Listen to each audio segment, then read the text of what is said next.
Hey guys, Laura Whitmore here. I'm in downtown Minneapolis for the National Test Prep Association Summer Conference. We're bringing together test prep professionals from all over the country and College Board representatives. I'm going to take meticulous notes and share with you guys everything that I think is important for you to know if you are taking the SAT this year. Stay tuned.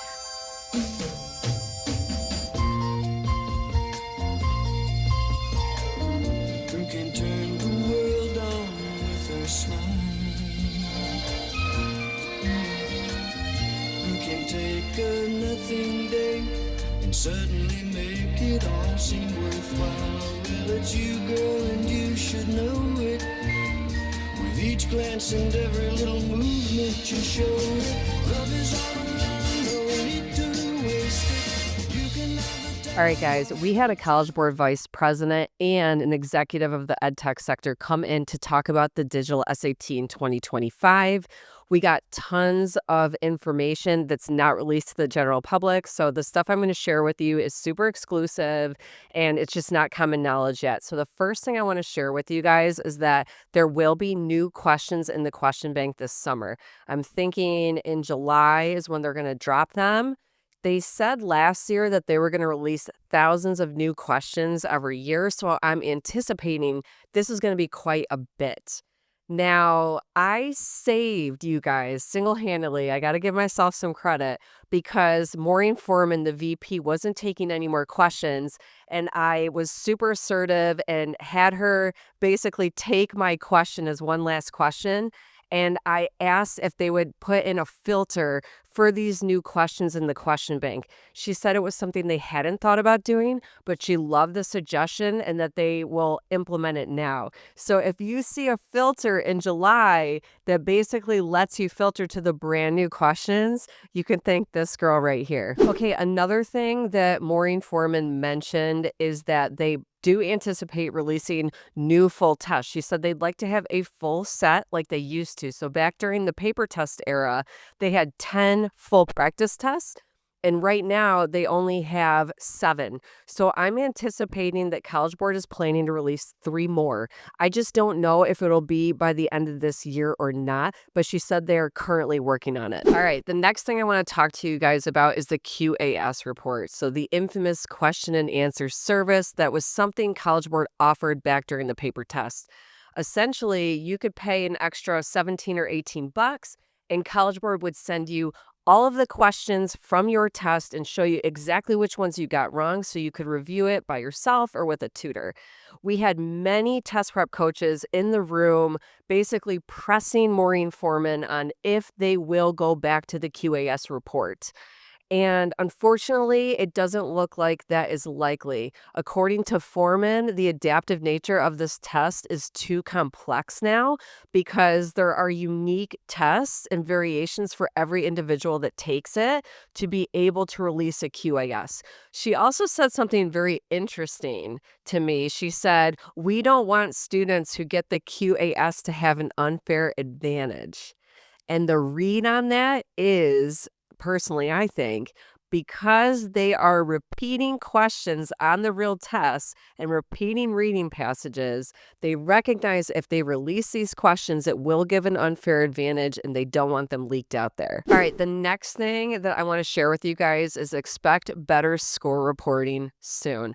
I don't know if it will be by the end of this year, but the VP of College Board basically said they are putting a lot of money into research and development to make their reporting more robust because there's been a lot of backlash and a lot of complaints about how the current SAT score report is way too unhelpful, unspecific. I mean, you get those 4 general categories in each half of the test, and you're missing some bars, and then you're scratching your head going, well, what exactly is it that I'm missing in problem solving data analysis?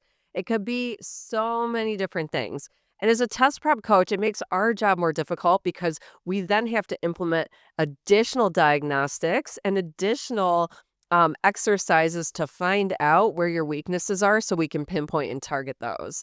So, anyways, Foreman had said that they were looking at other adaptive tests like the GMAT and looking into making their reporting more robust, adding in things like showing the student how much time they took per question, etc. But I wouldn't expect it this summer or anytime soon. It sounds like it's a project that they're working on that will take a while to implement. All right, the fourth thing I want to share with you guys is the question of the day is coming back. So the question of the day was a really popular thing College Board did back during the paper test.